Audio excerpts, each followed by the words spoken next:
Aujourd'hui, c'est moi qui fais l'introduction. Ma chère fille est quelque part dans le Pacifique faire un conseil d'administration, imaginez-vous, à l'autre bout de la Terre. Et donc, j'ai décidé qu'on allait faire ça avec Didier Darcet. Vous savez, c'est mon camarade en crime dont je vous parle souvent. Je dis Didier en montrant toujours là-haut parce qu'il est juste au-dessus, son bureau. Et donc, j'ai décidé qu'on allait essayer de parler avec Didier, dans le fond, des changements profonds qui sont en train d'affecter l'économie mondiale. Donc, ça va être un truc très, très sérieux, parce que lui, il est très sérieux. Ah, voilà. À la limite, c'est ce qu'on fait d'habitude avec nos clients institutionnels. Donc, vous allez voir, c'est... Ah oui, c'est ça. D'autant plus que votre fille nous a dit, quand elle m'a demandé de la remplacer, bon, d'abord, je réclame l'indulgence. Hein, l'indulgence, quand même. Elle nous a dit, je dis, OK, mais on va parler de quoi? Elle nous a dit, figure libre. Figure libre. Donc, alors évidemment, on a commencé à faire des blagues, des blagues qui ne convenaient pas. Elle nous a dit, mais tenez-vous bien. Et donc, on va bien se tenir. On va bien se tenir. Alors... ce dont on va essayer de parler, on a parlé très souvent ici, mais on va essayer de le montrer un peu plus, c'est dans le fond l'idée que nous avons vécu dans un monde avec un soleil qui était le dollar, tout le monde tournait autour du dollar, etc. Et qu'on est en train de rentrer dans un monde où, mettons, le soleil est en train de, pas de s'éteindre, mais enfin de changer. Et on rentre dans un monde où il risque d'avoir deux soleils d'après nos études, c'est-à-dire d'un côté les États-Unis et de l'autre la Chine. Et pourquoi ça s'est passé, comment ça se passe, combien de temps ça va prendre, c'est un peu ce dont on va essayer de discuter aujourd'hui. Et c'est pas très facile. Alors, donc Didier va me poser un certain nombre de questions auxquelles je vais essayer de répondre, mais je voudrais simplement dire que le monde avant qu'on était organisé, il y avait deux axes. L'axe du commerce tous les jours, etc., qui était, tout se faisait en dollars, hein, c'était en particulier le pétrole, était payable en dollars et seulement en dollars, et l'axe de la valeur du temps, qui était régi par la Bundesbank. Donc vous aviez en fait un soleil et son satellite, le soleil c'était le dollar, mais ce n'était pas les États-Unis qui déterminaient la valeur du temps, c'était la Bundesbank. Et c'est ça qui a sauté, c'est ça dont on va parler aujourd'hui. Ah oui, alors c'est moi qui vais vous poser des questions là, parce que bon, le sujet, alors c'est le sujet de la monnaie, hein, c'est le sujet de la monnaie. Évidemment, l'économie est sous-jacente de la question de la monnaie, mais là, c'est vraiment la monnaie qui est un sujet extraordinairement complexe, évidemment. Absolument. Et donc la première question, vous avez écrit tout un papier assez long, assez très très intéressant sur le sujet, notamment pour montrer que pendant une période de temps très longue, donc on part de l'après-guerre jusqu'à, vous allez nous dire quand. En fait, la monnaie était rémunérée de différentes façons dans le monde, donc aux États-Unis, comme vous le dites, en Allemagne, sous des formes différentes, et que finalement, il y avait des formes d'arbitrage entre ces rémunérations de la monnaie. Donc, expliquez-nous comment a été rémunérée la monnaie, enfin l'épargne aux États-Unis, comment elle a été rémunérée en Allemagne, est-ce qu'il y avait des correspondances et qu'est-ce qu'on peut en dire sur 50, 60 ans ou plus? L'une des façons qu'on a de penser ici, si vous voulez, c'est que tout part de l'épargne. Et donc, vous avez deux attitudes philosophiques devant l'épargne. Celle, mettons, de Keynes, qui est de dire que c'est un danger, que si les gens épargnent trop, l'économie va se planter, etc. Donc à ce moment-là, vous essayez de rémunérer l'épargne le moins possible. C'est ce qu'on appelle l'euthanasie du rentier, qui était la grande thèse de Keynes. Et puis il y avait l'autre, qui est celle, mettons, des économistes plus classiques, qui disent que comme l'épargne est égale à l'investissement, il faut que l'épargne pour qu'elle soit abondante, il faut qu'elle soit bien rémunérée. Donc, si on regarde, ici j'ai un premier graphique que je vais vous montrer. Vous regardez la rentabilité, mettons que la rentabilité de la prise de risque soit le marché des actions, oui, et que la rentabilité du rentier, ce soit le marché obligataire. Eh bien, vous regardez, vous voyez que de 1956 à 2012, qui est quand même long, hein, c'est quasiment tout l'après-guerre, vous vous rendez compte que la rentabilité du marché des actions américain, dividendes réinvestis, et la rentabilité du marché obligataire allemand, coupons réinvestis, était exactement la même. Dans la même devise. Dans la même devise. C'est-à-dire que dans le fond, les Américains disaient « Moi, je veux que le marché des actions monte », et les Allemands disaient « Moi, je veux que celui qui épargne en Deutsche Mark puisse prendre une retraite paisible ». C'est très intéressant parce que ça veut dire finalement que les banques centrales, les grands argentiers ont le choix des taux d'intérêt. Absolument. Ils ont le choix, c'est un choix qui relève de leur autorité, mais que ces choix ont des conséquences profondes dans finalement la façon dont va être rémunéré ou va plus ou moins bien performer le secteur privé ou le secteur public, quelque part avec les obligations gouvernementales. Donc en gros, ce que vous êtes en train de dire, c'est qu'il y a eu des choix différents. Une zone du monde qui était plus favorable, disons, aux entrepreneurs, les Américains, peut-être, en tout cas au marché des actions. Au marché des actions. Et à la dette. Et à la dette. C'est-à-dire que vous vous enrichissiez si vous endettiez aux États-Unis. Ouais. Parce que comme l'argent n'était pas son vrai prix, celui qui s'endettait s'enrichissait par rapport à celui qui épargnait. Alors qu'en Allemagne, ce n'était pas du tout le cas. Et donc en Allemagne, c'est une position un peu différente, qui est probablement issue de son histoire, de cette période de hyperinflation, d'arrivée d'Hitler, etc. Et donc la position de l'Allemagne était finalement de dire non, ce qui est important, c'est de bien rémunérer l'épargnant monétaire. Absolument. Donc en fait, la grande masse du peuple qui épargne dans ses fonds. Et que finalement, deux attitudes complètement différentes ont mené à la même rentabilité. La même rentabilité avec des niveaux de risque différents. Alors, c'est ce que je montre là dans le premier graphique qui va apparaître sur votre écran maintenant. C'est donc la rentabilité, le ratio entre la rentabilité du marché des actions américains et des obligations allemandes depuis 1956. Et on est dans un long tunnel horizontal et ça voulait dire que dans le fond, par exemple, quand le marché des actions américains était trop cher, c'est-à-dire quand la ligne rouge était au-dessus de 70, là, à gauche, il fallait vendre les actions américaines pour acheter des obligations allemandes. Et puis quand c'était en dessous de 35 en bas, là, il fallait faire le contraire. Donc ça vous permettait une gestion. Vous aviez deux systèmes et vous pouviez arbitrer entre les deux systèmes. Si les actions américaines étaient trop chères, vous achetiez des obligations allemandes. Donc vous aviez un système d'arbitrage qui existait entre les deux méthodes. Ça ne peut exister d'ailleurs que si vous avez des taux de change flexibles. C'est-à-dire automatiquement ce système où, dans le fond, le temps appartenait à une banque centrale et le commerce appartenait à une autre banque centrale, ça ne peut exister que s'il y a un libre arbitrage entre les deux. Ça ne peut pas exister avec un taux de change fixe.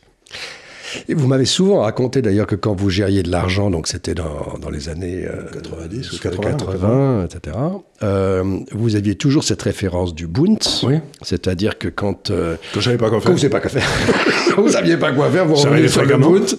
Et puis ensuite, quand il y avait effectivement des sous-évaluations, pas simplement du marché américain. Non, parce que si les deux grands marchés reviennent vers l'autre, tous les marchés reviendront éventuellement en retour à l'équilibre vis-à-vis du Bund.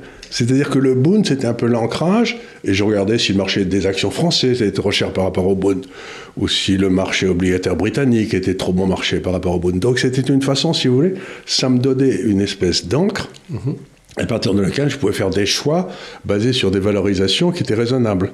Je n'avais pas de problème à savoir ce qui était cher et ce qui n'était pas cher.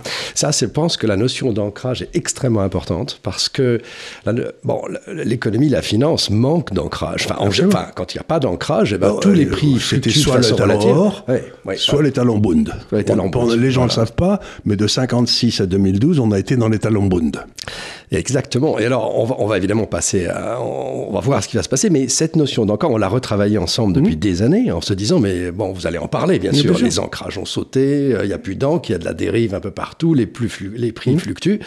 Et on a été retrouver ces ancrages, ou ces notions d'invariant, quelque part. D'invariant, on a été le retrouver dans le portefeuille permanent que vous décrivez souvent, le portefeuille Brown, la recherche d'une ancrage, qui est une condition nécessaire pour essayer de valoriser les différents actifs. Sinon, on ne peut pas. Sinon, on peut pas. Sinon, on peut pas. Donc, à ce moment-là. Alors, donc ça, vous voyez, ça marchait très bien de 1956 à 2012. Et regardez ce qui se passe. Donc, c'est le même graphique, mais cette fois-ci, je le prolonge jusqu'à aujourd'hui. Alors, ça. Regardez ce qui s'est passé. Ça, c'est la bifurcation. C'est la bifurcation totale. Et vous voyez qu'à partir de 2012, d'un seul coup, le marché des actions américains explose par rapport au Bund. C'est-à-dire que le Bund cesse officiellement d'être une réserve de valeur. Ce qui s'est passé, c'est que M. Draghi a détruit la Bundesbank avec la complicité de l'euro, etc. Ce qui veut dire donc qu'à ce moment-là, le monde d'un seul coup n'a plus eu d'ancrage de quelque chose de stable et de peu volatile. Vous voyez ce que je veux dire? C'est-à-dire qu'on est passé dans un monde, c'est comme s'il y avait un immense iceberg qui se détachait et qui se mettait à flotter librement dans la mer. Alors qu'avant ça, il était accroché à l'Antarctique, ou j'en sais rien. Donc d'un seul coup, aujourd'hui, depuis 2012, on est passé dans une période où on n'a plus d'encre de valeur. Et donc vous situez ça à l'intervention et au discours de M. Mario Draghi, qui avait dit whatever it takes. Whatever it takes, ça veut dire je détruis le Bund. Ça veut dire ça coûtera ce que ça coûtera, ou je ne sais pas comment on le traduit en français. Mais en tant qu'Italien, à mon avis, ils s'en foutaient que ça coûte beaucoup aux Allemands. Parce que nos clients allemands, qu'on en a un paquet quand même, dont certains assez gros, comme dans le fonds de pension, ils n'avaient aucun problème, ils achetaient des obligations d'État et puis ils dormaient dessus, et ça marchait pendant de 1956 à 2012. Mais vous n'imaginez pas la panique qu'il y a aujourd'hui dans les institutions d'épargne en Allemagne, parce qu'ils se rendent compte que toute leur retraite, ça vaut rien, quoi. Ça vaut rien. Le Bund ne rapporte plus l'inflation, plus je ne sais plus combien vous aviez dit, 3 à 4%. C'est ce qu'on voit dans le graphique suivant. Regardez le graphique suivant. Donc ça s'appelle les obligations allemandes offertes de 2,5 à 3 à 5% réels de 1960 à 2012. On voit que les obligations allemandes, en termes réels, ne tombaient pour ainsi dire jamais en dessous de 2,5% réels et se baladaient entre 2,5 et 5 tout le temps. Donc, si vous deviez faire du 3 ou 4% réel pour payer votre retraite, c'était facile, vous achetez des obligations allemandes. Mais regardez ce qui s'est passé à partir de 2012. On est passé d'un seul coup de 2,5 à 0, voire à moins 5 ou moins 6. C'est-à-dire qu'aujourd'hui, les fonds de pension allemands sont détruits. Ils sont détruits, oui. C'est terrible. Ouais, et avec une population terriblement vieillissante. C'est-à-dire que les retraites seront plus payées. Enfin, en tout cas, l'écart entre la richesse et les promesses, c'est en train de grandir. Mais c'est intéressant parce qu'effectivement, on a des clients allemands et ils nous disent aussi, d'abord, ils sont effectivement très perturbés par ça, bien entendu, et ils nous disent aussi qu'il y a un autre problème qui est sous-jacent à cela, c'est qu'ils n'ont pas la culture de l'investissement en actions. Mais non, si vous avez investi en obligations pendant 50 ans. Voilà. Évidemment, vous ne pouvez pas, en 2 ans, vous dire « bon oui, j'ai compris, tout change, je vais acheter des actions ». Ce n'est pas dans leur culture d'investissement. Et donc, ils ont du retard à l'allumage, on peut dire ça, en se disant voilà. Ils espèrent toujours qu'on va revenir vers le monde ancien. Vers le monde ancien. Mais si on revient vers le monde ancien avec des taux à 2,5 ou à 5... Alors, qu'est-ce qui se passe? Eh bien, à ce moment-là, la France saute. La France saute. Puisqu'à cause de l'euro. Donc, ça n'est pas possible. Je veux dire, politiquement... on ne peut pas sauver le rentier allemand sans faire sauter l'État français. Donc on est arrivé dans la contradiction de ce « whatever it takes ». Le « whatever it takes » était finalement une décision de nature politique, pas de nature économique. Et dont n'importe qui aurait su, s'il avait la moindre capacité, ce qui n'était pas le cas de M. Draghi, qu'elle était temporaire, que c'était à court terme, que ça ne pouvait pas durer. Donc c'est un des plus beaux exemples de mensonges politiques que je connaisse, quoi. Il est M. Draghi qui avait fait des études importantes aux États-Unis avec les meilleurs professeurs, ne pouvait pas ne pas savoir qu'il était en train de détruire le marché obligataire allemand. Alors pour un Italien, il s'en foutait sans doute, parce que l'idée c'était d'empêcher que l'Italie ne saute à l'époque. Mais on voit toute la contradiction de l'euro, c'est-à-dire qu'on a tué l'encre du monde dans ce qui concerne la valeur obligataire pour que M. Draghi ait triché et pas l'air trop idiot parce qu'ils avaient créé un truc imbécile qui s'appelle l'euro. Alors, vous dites l'encre du monde, ça c'est très intéressant aussi, parce que ce que ça signifie, c'est que la Bundesbank, l'indépendance de la Bundesbank, qui avait cette politique constante de rémunération parce qu'elle était constitutionnellement indépendante. Constitutionnellement indépendante. Alors, déjà, elle avait donc une grande puissance structurelle. Elle pouvait dire non. Elle pouvait dire non. Et alors, vous m'avez souvent raconté qu'elle disait aussi non aux Américains, qui lui faisaient une pression terrible pour qu'elle baisse ses taux, et que c'était 9-9. J'ai une histoire que m'avait raconté un de mes amis, qui était dans le même avion, donc Karl Otto Pöll, le gouverneur de la Banque centrale allemande à l'époque, avec...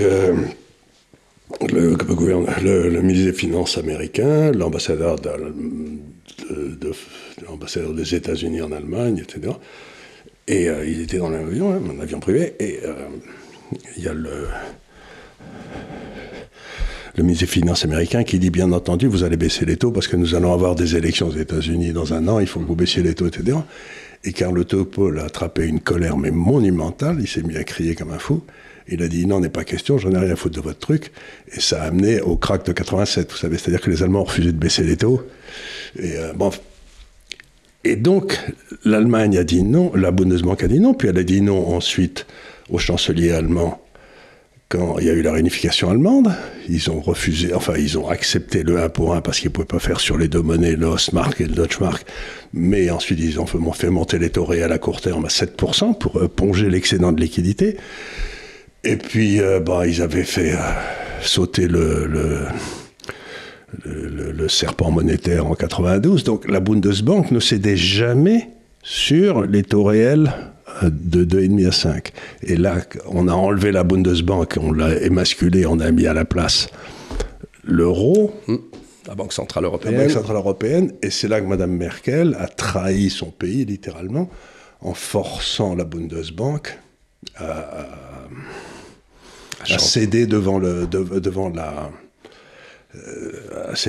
BCE. Et donc, maintenant, on paye le prix de toutes ces erreurs. Ah oui, mais ça veut dire aussi, à cette époque, que la Bundesbank, agissait un peu comme un garde-fou contre les tentations américaines. Vous savez, c'est comme c'était la statue du commandeur. C'était le type qui disait vous ne passerez pas par là, vous n'irez pas, quoi. Et c'était la statue du commandeur. Et elle était perçue comme ça. Donc, et alors, ce que ça veut dire, c'est la trahison de Mme Merkel, qui a abandonné la Bundesbank, veut dire aussi qu'à ce moment-là, l'Europe a perdu toute souveraineté.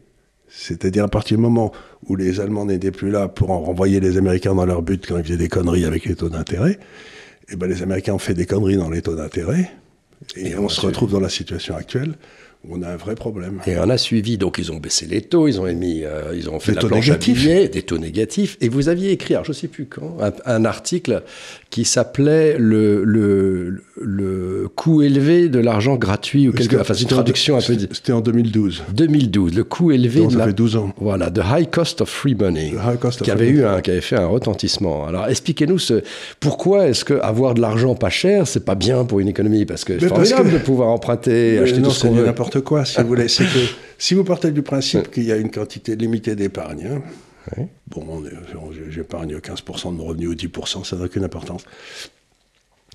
Pour qu'il y ait croissance, il faut que cette épargne aille à des endroits où la rentabilité du capital investi sera forte. Et donc, à ce moment-là, mettons que la rentabilité du capital investi en Allemagne à l'époque était de 5%, puisque les taux réels étaient à 5%. Donc, les seuls qui pouvaient emprunter, si vous mettiez les taux d'intérêt sur les obligations d'État à 5, c'était ceux qui faisaient plus de 5.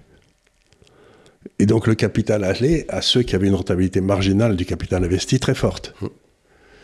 Donc, ça veut dire que l'économie se développait, et l'Allemagne restait une puissance qui était en excédent d'épargne. Ça des comptes courants excédentaires, parce que tout le pognon allait aux endroits où c'était le plus rentable. Mais si vous mettez les taux d'intérêt à 2 ou à 0, et que la rentabilité marginale est de 5, mais vous avez des tas de gars qui gagnent 4, 3, 2, comme ça, c'est normal. Et à ce moment-là, ça paye d'emprunter à 0 pour acheter quelqu'un qui donne du 2. Oui. Et donc, ça fait monter le cours des actifs qui donnent du 2, mais ça n'augmente pas la quantité de capital disponible pour la population. Ça crée de l'inflation sur les actifs existants. Exactement. Mais ça ne crée pas plus d'actifs. Ça veut dire que la productivité baisse. La productivité baisse, oui. Puisque le capital va à des spéculations financières à la place d'aller vers des actifs productifs. Finalement, on pourrait dire que ce phénomène qui se produit dans l'économie réelle, physique, c'est-à-dire que vous avez, vous importez du cuir, ça peut servir à plein de choses le cuir. Ça peut faire des chaussures, mais ça peut faire aussi des sacs, des housses de voiture. Et comment va se répartir cette production de cuir ? En fonction de la demande et de l'efficacité de transformation. Donc il y a cette espèce de bataille pour savoir une ressource rare qui est par exemple le cuir, ou ça pourrait être autre chose. Mais ça pourrait être le pognon. Ça pourrait être, et voilà, et tout d'un coup, vous appliquez ce que tout le monde connaît dans le monde physique, dans le monde réel, c'est-à-dire que les ressources rares, tout le monde se bat pour les avoir et c'est le meilleur qui arrive à les transformer pour trouver une demande sur le marché. Et c'est ça, en fait, le capitalisme. C'est ça qui se produit. En fait, vous êtes en train de dire, c'est exactement la même chose sur la monnaie. Exactement. Attention, la monnaie, ce que vous êtes en train de dire, c'est que c'est une ressource rare. Mais c'est la ressource la plus rare. Et ce qu'il y a d'étonnant, c'est que, imaginez que l'argent soit très bon marché et que vous empruntiez en vous disant, je vais ensuite, quand ça arrivera à échéance, je remprunterai à nouveau, etc. Bon. Eh bien, à ce moment-là, quand vous empruntez, vous créez de la monnaie. Et ensuite, si vous réempruntez, cette monnaie ne disparaît pas. Et c'est ce que fait l'État. Il fait tourner ces trucs. Donc, il crée de la monnaie, et ensuite, il en crée à nouveau. Et, enfin, la monnaie qui a été créée, il la remplace par une nouvelle monnaie. Mais en fait, on se retrouve toujours avec un stock de monnaie qui est monté. Mais si vous faites une centrale nucléaire, vous allez emprunter de la monnaie pour faire votre centrale nucléaire, puis quand elle va commencer à tourner, vous allez rembourser la monnaie. Oui, absolument. Donc, le secteur privé, quand il crée de la monnaie, il crée des capacités qui vont être capables de rembourser cette monnaie. Et donc la masse monétaire n'augmentera pas et l'inflation ne montera pas. Mais dans le cas de l'État, si vous créez de la monnaie juste pour payer des transferts sociaux et que vous continuez à en créer, à ce moment-là, vous avez automatiquement de l'inflation. C'est ce que disait RBF. Il disait l'inflation, c'est de subventionner des dépenses qui ne rapportent rien avec de l'argent qui n'existe pas. Ouais. Et ben voilà, c'est exactement ce qu'on a fait en Europe depuis le 2012. On a créé de la monnaie pour subventionner des dépenses qui ne rapportent rien. Donc ça veut dire, votre exemple je sais pas, de l'usine, ou là, je sais plus si elle a donné qu'un exemple. En fait, ce que ça veut dire, c'est que la monnaie est créée dans un premier temps pour permettre la création d'une centrale nucléaire. Et une fois que la centrale nucléaire fonctionne, elle rembourse cette monnaie, donc la monnaie disparaît. Donc quelque part, il y a transfert, équivalence entre la monnaie créée et ensuite la richesse produite. Oui. Simplement, il y a un décalage dans le temps. 3 ou 4 ans. 3 ou 4 ans, et bravo au marché financier d'aider ça. Sinon, donc voilà. C'est très très utile pour permettre cette création. Mais l'issue du remboursement par la centrale nucléaire de sa dette est qu'il y a eu finalement une adéquation entre la création de monnaie puis son remboursement. Par la création de richesse. Et dans un monde capitaliste parfaitement organisé, vous pouvez dire, puisqu'il n'y a pas de création de monnaie et qu'on augmente la quantité de capital, il est probable que les prix vont baisser. Donc logiquement, dans un monde capitaliste bien organisé, les prix devraient baisser de 1 à 2% par an, qui est à peu près la productivité. Voilà. Est-ce que je veux dire ? Oui, tout à fait. Et donc je ne sais pas pourquoi, tous les banquiers centraux sont totalement effrayés à l'idée des prix qui baissent d'1 ou 2% par an. J'ai jamais très bien compris pourquoi, mais... c'est pas facile pour les gouvernements qui préfèrent... pour les gouvernements qui ont emprunté, là, évidemment, ils se retrouvent mal. Parce que là, ils peuvent pas... Mais sur l'idée, donc ça veut dire qu'il doit y avoir...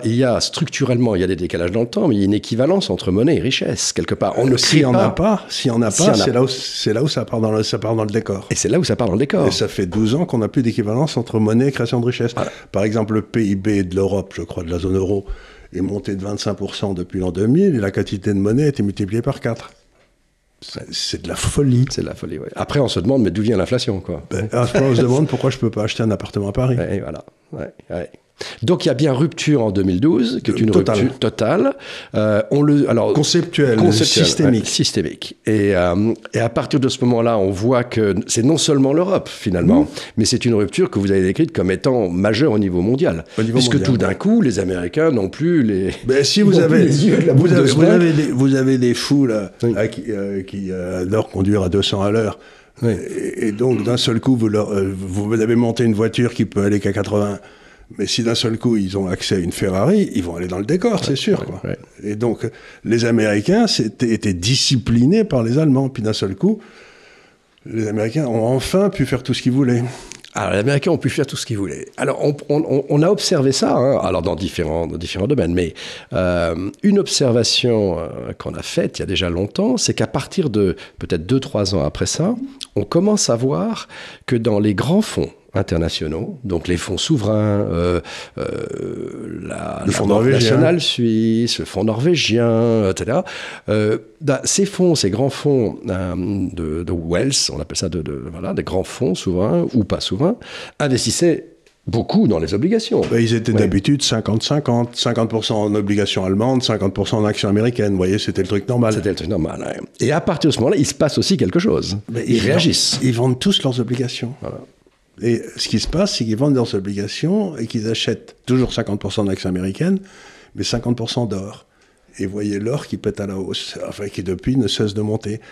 Parce qu'à partir du moment où vous n'avez plus d'encre, tout le monde se dit, bon, je suis en tous les placements à revenus fixes, si vous voulez, tout ce qu'on appelle dans notre jargon à GAFCAL les contrats, c'est-à-dire quelqu'un où vous avez en face de vous qui vous garantit qu'il va vous rembourser. Ces contrats ne valent plus rien parce que vous ne savez pas de quoi sera faite la monnaie qui va vous rembourser, peut-être elle ne vaudra rien. Et à ce moment-là, vous dites, je ne signerai plus de contrat avec l'État français, je vais acheter de l'or. Parce que c'est la protection contre la monnaie qui fout le camp. Alors il y a l'or, et ça évidemment on va y revenir, parce que l'or ensuite on arrive vraiment à la rupture un peu plus tard, on en parlera un peu plus tard, mais on est là dans cette période de bifurcation et on voit aussi des investissements dans les actions. Oui. Donc ça c'est très nouveau pour un certain nombre de fonds, des actions, et donc on commence à avoir des actions dans les portefeuilles de ces grands fonds. Et ces actions sont souvent des grands titres américains. Évidemment, parce que ce qui se passait dans le temps, c'est que les États-Unis avaient des déficits de leur compte courant. Et quand ces déficits devenaient trop importants, les gens se disaient, bon, le dollar va se péter la gueule, je vais m'acheter du Bund. Et donc, ils mettaient ça dans le Bund, et puis ça forçait le dollar se péter la gueule, l'inflation montait aux États-Unis, et la Banque centrale était obligée de faire le nécessaire, et donc ça se calmait. C'était comme ça que le système revenait à l'équilibre. Mais à partir du moment où vous avez plein de dollars, et que vous n'avez rien que vous pouvez acheter avec, si ce n'est, puisqu'il n'y a plus les Bund, mais qu'est-ce que vous allez faire? Vous allez vous dire, je ne vais plus avoir de contrat aux États-Unis, je vais m'acheter Microsoft. Et à ce moment-là, vous avez un excédent de dollars dans le monde, mais il n'y a pas une banque centrale dans laquelle vous pouvez mettre votre fric pour le mettre à l'abri. Donc vous allez le mettre à l'abri dans la propriété, vous achetez des actions. Et les actions américaines passent au travers du toit. Et cette hausse est nourrie par le déficit extérieur américain. Alors ça, c'est une idée tout à fait originale, parce qu'on la lit nulle part.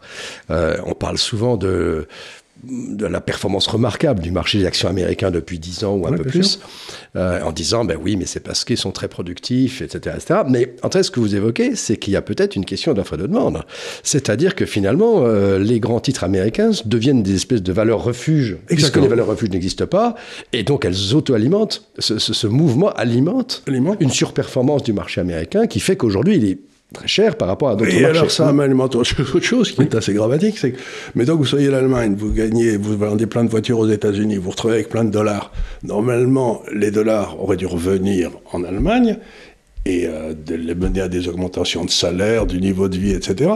Mais comme les types qui ont gagné ces dollars n'ont pas confiance dans la Banque Centrale Européenne, ils vont les laisser aux États-Unis. Donc, il n'y a pas d'effet d'enrichissement en Allemagne. L'euro ne monte pas, les salaires ne montent pas, et donc vous avez une hausse financière qui se passe ici, qui à la limite enrichit les Américains, mais qui a pour origine littéralement un appauvrissement des Allemands, qui ne reçoivent pas les produits de ce qu'ils ont vendu. Le système de régulation est cassé. C'est-à-dire qu'on a des systèmes explosifs. À la place d'avoir un système qui retourne toujours à la moyenne, on a des systèmes qui s'écartent de plus en plus de la moyenne, et à un moment ou à un autre, ça va péter, quoi. Mais je ne sais pas quand, mais c'est pas possible que ça pète pas. C'est un système qu'on appelle... divergent centrifuge. ou centrifuge.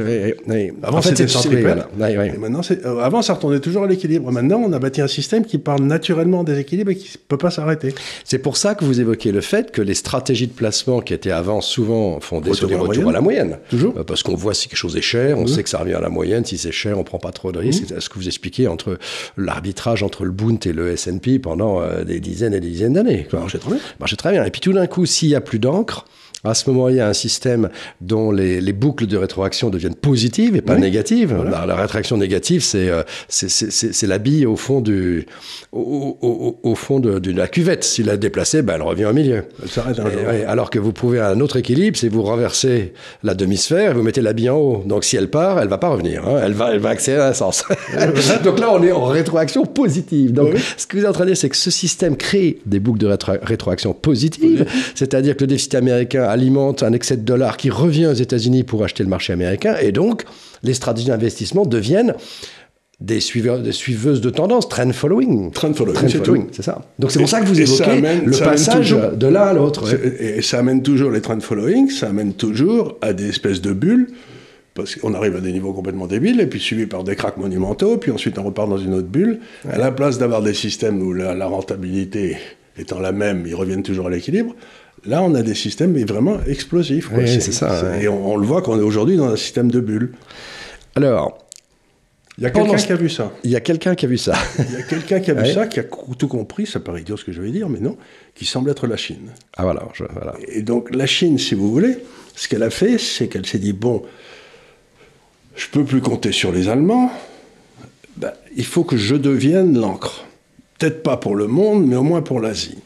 Alors, je vous montre le graphique suivant, et qui vous montre réserve de valeur bassant au 1 2012, c'est-à-dire avant les phrases de...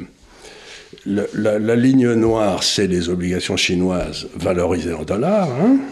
La ligne rouge, c'est les obligations américaines. Et la ligne bleue, c'est les obligations allemandes de l'ancienne encre. Et bien, vous voyez qu'à partir de 2020 à peu près, à partir de 2012, la Chine commence à faire mieux marginalement, ce qui était assez nouveau, vous voyez. Et à partir de 2020, vous avez quelque chose dont tout le monde pensait que c'était impossible, sauf nous à UFCAL, parce qu'on l'a recommandé beaucoup, mais enfin, c'était que les obligations chinoises se mettent à diverger des deux autres obligations. C'est-à-dire que d'un seul coup, on voit très bien que les États-Unis et l'Allemagne cessent des réserves de valeur, et que la Chine dit « je suis là ». Je suis maintenant la nouvelle réserve. Je suis la nouvelle réserve. Donc je suis la nouvelle Bundesbank. Je suis la nouvelle Bundesbank. Alors ce qui est intéressant, c'est que nous, quand on a dit qu'il fallait acheter des obligations allemandes, chinoises, les gens nous ont dit c'est une abominable truc, et puis ensuite ils vont envahir Taïwan, enfin bref, on nous a fait des tas de... Il n'en reste pas moins que ceux qui auraient suivi nos conseils, vendu les obligations allemandes pour acheter des obligations chinoises, ont quasiment fait 2 fois mieux. 2 fois mieux. Donc, encore une fois, je reviens à quelque chose, si vous voulez, c'est on peut avoir toutes les meilleures... L'enfer est pavé de bonnes intentions. Si la Chine suit une bonne politique monétaire et que l'Allemagne est forcée d'en suivre une mauvaise, je ne vois pas tellement l'intérêt d'avoir des obligations allemandes sous le prétexte que ce serait une démocratie. Vous voyez ce que je veux dire, c'est, moi, je pense que ce qui se passe, c'est que la Chine a décidé d'accepter le capitalisme tel qu'il est, et que depuis 2012, l'Europe et les États-Unis refusent le capitalisme au nom de la démocratie, ce qui est quand même une idée curieuse, pour protéger les peuples contre les méchancetés du capitalisme, ce qui reste encore à expliquer, mais enfin bref, il y a quelque chose qui s'est passé au niveau politique là, et donc aujourd'hui, la Chine est en train de devenir la réserve de valeur. La réserve de valeur. Alors, il est intéressant de voir que tout ça est exprimé dans la même devise, hein. Donc oui, je ne sais pas si vous avez pris peut-être en dollars. En dollars. Or, bon, ce qu'on a vu pendant des années sur les marchés, quand on parlait aux grands investisseurs, aux institutionnels, c'est qu'on leur disait, écoutez, regardez ce qui est en train de se passer, quoi. Donc, si vous mettez, mis à part vos réflexions de nature politique ou morale, comme vous disiez, si vous voulez faire un bon placement, probablement, c'est plutôt la Chine. Bon. Mais la réponse était toujours oui, mais il va y avoir des dévaluations. Le yuan chinois va dévaluer, donc peut-être il y a des taux qui étaient un peu plus attractifs, mais vous allez voir, la devise ne va jamais tenir. Et en fait, on se rend compte, c'est exactement l'inverse. C'est-à-dire que non seulement les taux... Pourquoi voudriez-vous qu'une devise d'un pays qui a des excédents de ses coûts de courant de quasiment 1000 milliards de dollars par an dévalue? Il faut être fou comme un lapin, si j'ose dire. Vraiment, 1000 milliards de dollars par an. Il n'y a jamais eu des excédents des comptes courants dans aucun pays. Donc, alors, nous, on a eu une expérience douloureuse à GAFCAL, comme vous le savez, c'est qu'on avait vendu quand même pas mal l'idée d'une série d'institutions et on avait atteint 2 ou 3 milliards de dollars en gestion en obligations allemandes. Chinoises, pardon. Et puis, pouf, il y a eu la guerre avec la Russie. Voilà. Et à ce moment-là, on en a perdu 90% en une journée. Quoi. Tout le monde a vendu comme des lapins. Alors que ce n'était pas une bonne idée, puisque depuis, ça continue à monter, alors que les autres ont continué à baisser. Donc là, c'est le 3e point qui est la rupture. On a eu l'équilibre stable, retour à la moyenne. On a eu la bifurcation à partir de 2012. Et puis, on arrive là à quelque chose qui a été la rupture. Ça a été les sanctions, la réaction en fait de l'OCDE face à la Russie. Et vous allez nous en parler, en quoi c'est une rupture. C'est-à-dire que la beauté du capitalisme, le capitalisme ne peut pas marcher s'il n'y a pas de droit de propriété. Et c'est-à-dire qu'à partir de 2020, là, quand la Russie a envahi l'Ukraine, eh bien on a décidé qu'on avait le droit de piquer les réserves de change de la Russie. Et c'est-à-dire qu'on essayait et on mettait la Russie à l'écart de toute transaction financière en l'empêchant d'aller dans SWIFT. C'est-à-dire qu'on essayait de condamner la Russie à mort. C'est ce que cet animal de Lemaire pensait qu'il ferait en 3 jours. Oui, bien sûr. Mais il ne s'était pas rendu compte que les Russes se préparaient au coup depuis 10 ans. Donc il ne s'est rien passé. Et donc ce qu'on voit aujourd'hui, c'est que les obligations américaines et allemandes, non seulement ne sont plus des réserves de valeur, mais ne sont plus protégés de leur droit de propriété qui n'existe plus. C'est-à-dire vous avez 2 choses qui sont passées. 1, c'est plus des réserves de valeur. Et 2, quand bien même je les garderai, je ne suis même pas certain que c'est à moi. Oui. Vous vous rendez compte de la rupture historique, c'est-à-dire que depuis l'ordre des Templiers, c'est-à-dire vers 1200 par là, on avait réussi à dissocier la propriété de l'argent de l'apparence physique de l'argent. Vous vendiez de l'or aux Templiers à Jérusalem, et 2 ans après, vous alliez le toucher à Toulouse, quoi, avec des lettres et tout. Donc, d'un seul coup, ce que faisait l'Occident, c'est qu'il dominait, dans le fond, la transformation, la dématérialisation de l'argent, qui était une notion incroyable, hein, qui a été inventée donc, vers le XIIe. Et bien maintenant, les gens ne croient plus à ça. C'est plus nous qui le faisons maintenant, c'est plus nous qui sommes capables de dématérialiser l'argent. Vous vous rendez compte la pertinence que ça représente? Qui a été volontaire. C'est ça qui est tout à fait surprenant. Et je ne sais même pas s'il a été volontaire, je ne sais même pas s'ils ont compris ce que c'était. Ils n'ont peut-être pas compris ce qu'ils faisaient. Mais enfin, ce sont les sanctions, c'est bien les pays de l'OCDE qui ont décidé, enfin c'est l'Europe et c'est même et les États-Unis en premier lieu bien sûr, qui ont décidé qu'ils refusaient l'accès des Russes au système de paiement international. Donc ils ont coupé l'accès à la monnaie. Oui. Ils ont coupé l'accès à la monnaie, ils ont dit, et vos réserves, je les gèle, vous n'avez plus le droit de les toucher. Donc effectivement, c'est un refus, enfin c'est un déni du droit de propriété.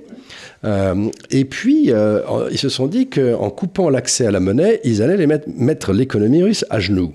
Bon, ce qui veut dire que tout le monde a compris que si je continue à faire mon commerce en dollars, si d'un seul coup ils m'interdisent le dollar, je suis foutu. C'est-à-dire qu'il faut que je fasse mon commerce. Donc ça veut dire qu'automatiquement va naître un autre système de paiement qui, lui, sera indépendant des foucades américaines ou européennes. C'est pas possible autrement. Dites-nous avant, pourquoi il était essentiel pour tous ces pays d'avoir des réserves en dollars très abondantes? Parce que comme le pétrole était payable en dollars, eh bien, si vous aviez le prix du pétrole qui montait beaucoup, il fallait que vous ayez des réserves en dollars très importantes pour pouvoir payer le pétrole qui aurait beaucoup monté. Si vous voulez, c'était d'ailleurs tous les pays qui ont essayé de faire payer leur pétrole en autre chose que du dollar, comme l'Irak ou la Libye, les dictateurs locaux ont eu des espérances de vie extrêmement raccourcies. Donc pendant longtemps, les Américains ne rigolaient pas. Mais à partir du moment où c'est la Chine et l'Arabie Saoudite et l'Inde qui ont dit, vous savez quoi, à partir de maintenant, on fait notre commerce en monnaie locale, attaquer l'Inde, attaquer la Chine, attaquer l'Arabie Saoudite, c'est pas une bonne idée. C'est pas une bonne idée. Ouais. Donc aujourd'hui, le prix du pétrole, il est achetable dans n'importe quelle monnaie, vendable dans n'importe quelle monnaie, quoi. Alors ça, c'est extrêmement important, puisque... Ça veut dire que toute réserve de change vous sert à rien. Voilà, ça veut dire 2 choses. Ça veut dire que l'idée derrière les pays de l'Ouest, c'était de dire, bon, on va interdire l'accès à la monnaie, donc vous n'aurez plus de dollars. Et de toute façon, il est bien connu que les matières premières et le pétrole s'achètent en dollars, donc vous ne pourrez pas le vendre. Donc en fait, là aussi, vous vous retrouverez avec 2 choses liquides, c'est-à-dire le liquide monétaire, vous ne pourrez pas l'avoir, et le liquide pétrole, vous ne pourrez pas le distribuer. C'était l'idée donc que ce liquide n'allait pas se répandre. Hein. Et les 2 ont été faux. Les 2 ont été. Les 2. Alors, expliquez-nous comment les 2 ont été faux. Alors, d'abord, le pétrole, il n'est pas resté chez les Russes. D'abord, il n'est pas resté chez les Russes. Et ensuite, on s'est rendu compte, par exemple, que d'un seul coup, l'Inde devenait un gros producteur de pétrole, qu'ils exportaient beaucoup vers l'Europe. En fait, c'était du pétrole russe qui arrivait en Inde, qui était raffiné en Inde, puis qui filait vers l'Europe. Et donc, ça a été une très bonne affaire pour l'Inde et une très mauvaise affaire pour l'Europe, parce qu'il y avait un intermédiaire de plus. Et puis en plus, si vous voulez, ce qui s'est passé, c'est que la Chine a acheté le pétrole russe en dollars, en yuan, et que les Russes, qui sont quand même pas les plus bêtes, ont fait d'immenses couloirs qui passaient de l'Asie centrale vers l'Inde, vous savez, pour descendre leurs matières premières sans avoir à passer par les mers, et que donc aujourd'hui, pour la première fois dans son histoire, l'Inde se retrouve en train de pouvoir acheter toutes ses matières premières dans sa monnaie. C'est-à-dire que ça va déclencher une hausse de l'économie de l'Inde qui est absolument inouïe. L'océan Indien, c'est là où va se passer le boom. Et donc, le prochain boom qui va être considérable.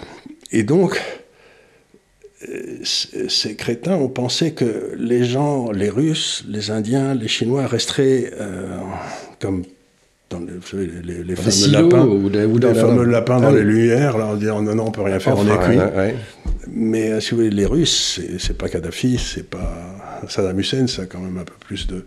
Et d'abord, ils avaient vu arriver le coup, ils avaient préparé des moyens de paiement alternatifs, et ça fait revenir aussi l'or au sommet. Et alors, c'est très intéressant parce que du coup, on se rend compte que la Chine, donc avec ses obligations, si vous faites une obligation depuis 2013, vous dites, je vais mettre l'or, la rentabilité de l'or et la rentabilité d'une obligation chinoise depuis 2013. Hein? Quelle est la rentabilité des deux? Eh bien, c'est la même. C'est-à-dire que les obligations chinoises, elles ont fait aussi bien que l'or. C'est-à-dire que les Chinois disent, vous n'avez peut-être pas confiance en moi politiquement, mais si vous voulez, vous avez trop d'obligations chinoises, je vous donne de l'or en échange. C'est-à-dire que les Chinois sont en train de remonétiser l'or. Et les Russes sont en train de remonétiser le pétrole. Donc, on voit bien qu'on va avoir une espèce d'adéquation qu'on a toujours trouvée dans tous nos travaux, là, c'est l'or, le pétrole et les marchés obligataires. C'est les trois qui doivent être en équilibre. Et d'ailleurs, ça veut dire qu'elle ressemble un peu à vos lettres de crédit ou de change des Templiers. Puisque si elle suit la même valeur, c'est-à-dire qu'ils sont en train de reliquéfier quelque part. Ils sont en train de rebâtir un système qui serait comme le système ancien, où dans le fond, le cash en dollars, l'or et le pétrole, ça avait toujours la même valeur. Mais ils le font maintenant en dehors du dollar. Et donc ça veut dire que toute notre région du monde, l'Europe et les États-Unis, se retrouvent avec des faux prix partout.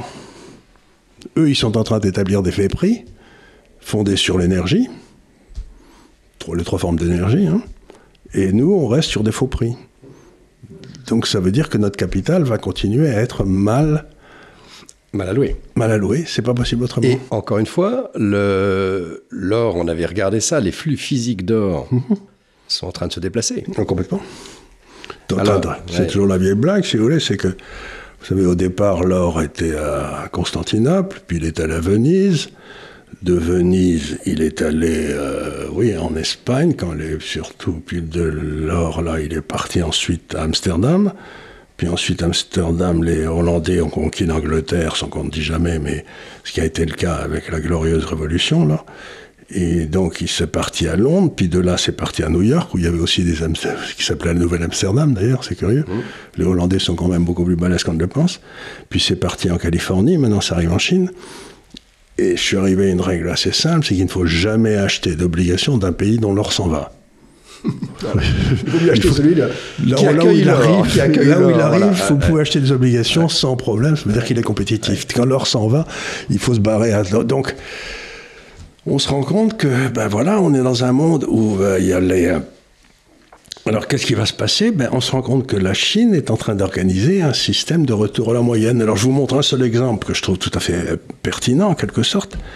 C'est l'Inde. Vous prenez les obligations indiennes et les obligations chinoises. Vous les mettez en une seule monnaie. Et vous voyez que, c'est donc le dernier graphique, c'est la performance relative des je m'excuse, c'est en anglais, hein, parce que de temps en temps, on a des clients anglais. Oui, ça arrive. Ou qui parlent anglais. Ou qui parlent anglais, il y en a. Ouais. Donc, vous voyez que de 2000 à 2013-14, les obligations indiennes font beaucoup moins bien que les obligations chinoises. Ça se pète la gueule parce qu'il y a une inflation et tout. Puis arrive Modi, là.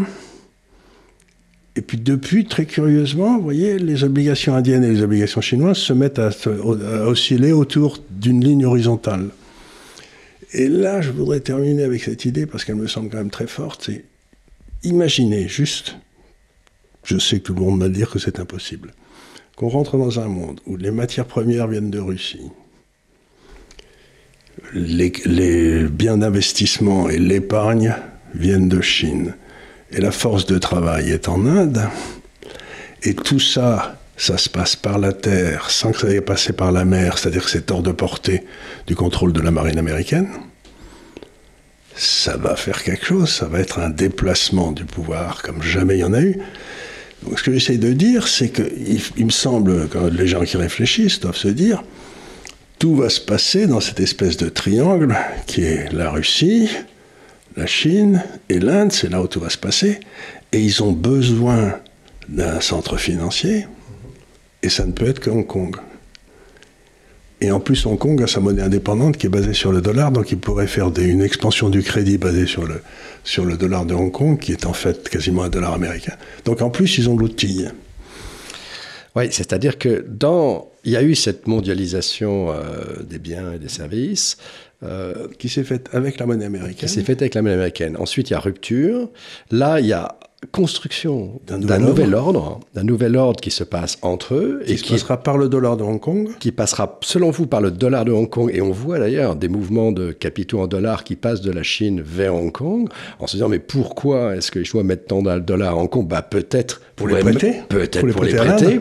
À ce moment-là, on aurait un nouveau centre de crédit mondial en dollars qui serait contrôlé par les Chinois. Qui serait contrôlé par les Chinois. C'est un truc de fou, ça. C'est un truc de fou. Un truc de fou. Et avec, en même temps, donc, le développement progressif de ces marchés de capitaux, parce qu'ils ne sont pas très développés. Pour l'instant, ils ne sont pas, par exemple, pour tout ce qui est obligations à très long terme, obligations du secteur privé, il n'y a pas grand-chose. Mais on sait comment faire, c'est pas difficile. Ils vont le faire. Ils vont le faire dans les 10 ans qui viennent, c'est évident. Il va y avoir donc un développement dans 10 ans, on pourra acheter des obligations indiennes comme ça, sans problème. Comme ça, et qui seront probablement cotées à Hong Kong. Et tout ça, il y aura une espèce de serpent.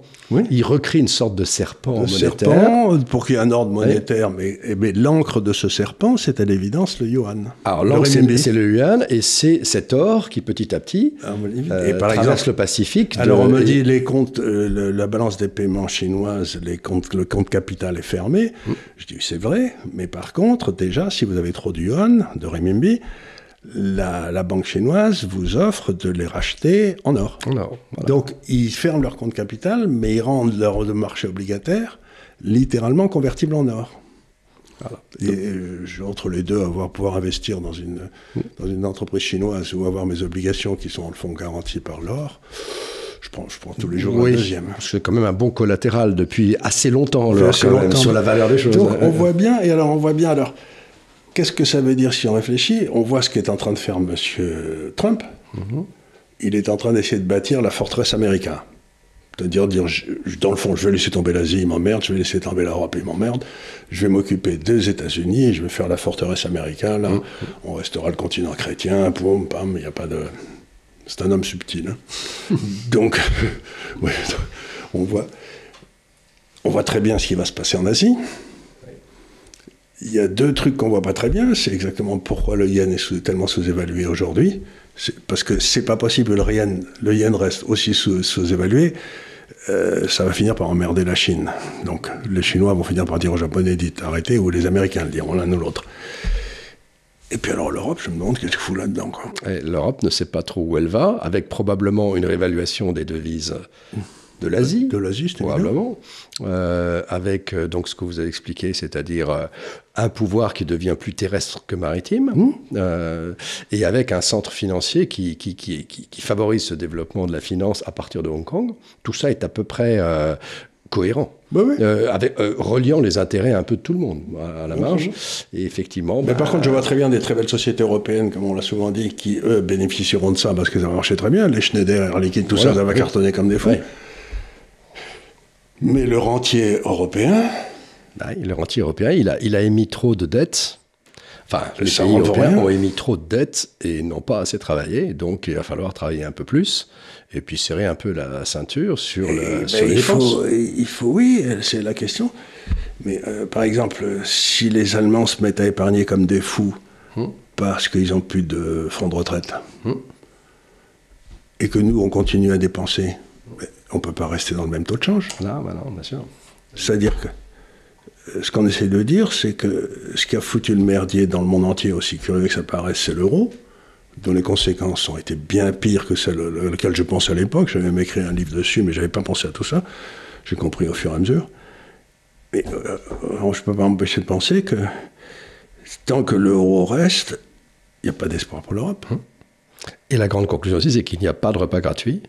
C'est-à-dire que penser que une position vous permet d'émettre de la monnaie à taux zéro, voire négatif, de façon abondante, que cela peut être fait sans conséquence. Sans conséquence. En fait, ils font l'erreur qui est l'erreur de départ, c'est de faire l'adéquation augmentation de la monnaie égale augmentation de la richesse. C'est pas vrai. C'est comme vous donnez le bac à tout le monde, ça veut dire que le bac a la même qualité. Ben, c'est pas vrai, c'est pas la même monnaie, c'est pas la même bac. C'est pas le même certificat d'études. Essayez simplement de demander au gars qui passe le bac d'aller passer le certificat d'études il y a 60 ans. Il n'y en a pas un qui arriverait. Il n'y en a pas un qui arriverait. Mais c'est vrai de la monnaie aussi. Donc voilà, c'est là qu'on arrive, c'est que le monde est en train de se fracturer. Et ce qui est intéressant, c'est que le monde se fracture et qu'on voit très bien les organisations financières et politiques qui sont en train de se mettre en place dans le monde qui a décidé de se séparer de nous. Les gens me disent on ne voit rien du tout. Vous avez déjà le centre financier, vous avez déjà la monnaie, vous avez déjà les accords internationaux, vous avez déjà le rôle de l'or. Enfin, tout est en train de se mettre. On voit très bien comment... nous, il y a une rupture qui arrive. Les États-Unis semblent vouloir se mettre en place comme forteresse américaine. Mais alors, l'Europe, ils ont l'air de rien comprendre. Ouais, c'est ça. C'est un peu c'est encore là, ça. C'est l'hésitation. Donc, le vrai problème, c'est qu'est-ce qu'on va foutre en Europe. Ouais. C'est ça. Et à ça, j'ai pas de réponse. Donc, quand j'ai pas de réponse à une question, ce que disait Warren Buffett, c'est si vous comprenez rien, vous n'investissez pas. Ben, à part d'investir dans Schneider et Air Liquide, je me dis, qu'est-ce qu'il faut en Europe? Ouais, malheureusement. Voilà, c'est triste. On s'est bien comporté, non? Oui, on a été très contents. Emmanuel va être fier de nous, ou pas? Emmanuel, j'espère. Il faudra vous demander à vous si vous l'avez trouvé. Mais là, si vous voulez, c'est quand même, on arrive à un niveau d'abstraction, je me rends bien compte et tout. J'espère que vous avez bien suivi. Mais ce qu'on essaie de dire, ce que vous retenir de ça, c'est que vous avez le monde qui s'organise là autour du continent asiatique. Vous avez le monde américain qui s'organise en disant j'en ai marre de tous ces cons, je comprends rien à ce qu'ils font. Et le monde européen qui dit on est les meilleurs. Mais il ne suffit pas de dire être les meilleurs pour être les meilleurs. C'est sûr. on va y travailler. On va essayer de trouver les solutions. C'est affreux. Voilà. Donc, bonne chance. Et puis, ça implique, du point de vue financier, des placements complètement différents. Bien sûr. Ça veut dire que finalement, les actions sont encore... un investissement tout à fait raisonnable avec un monde en croissance. Ça veut dire par contre que l'or continue de monter, ça va. Ça veut dire que les contrats, en revanche, il faut les regarder plutôt et les entreprises françaises qui, par exemple, vendent beaucoup à l'État, qui font des miroirs magiques ou des moulins à vent, je ne sais pas si elles ont un futur tellement bien, très glorieux. Donc, dans le fond, l'Europe est devenue technocratique pendant que l'Asie est en train de devenir capitalistique. Merci Charles. Merci beaucoup.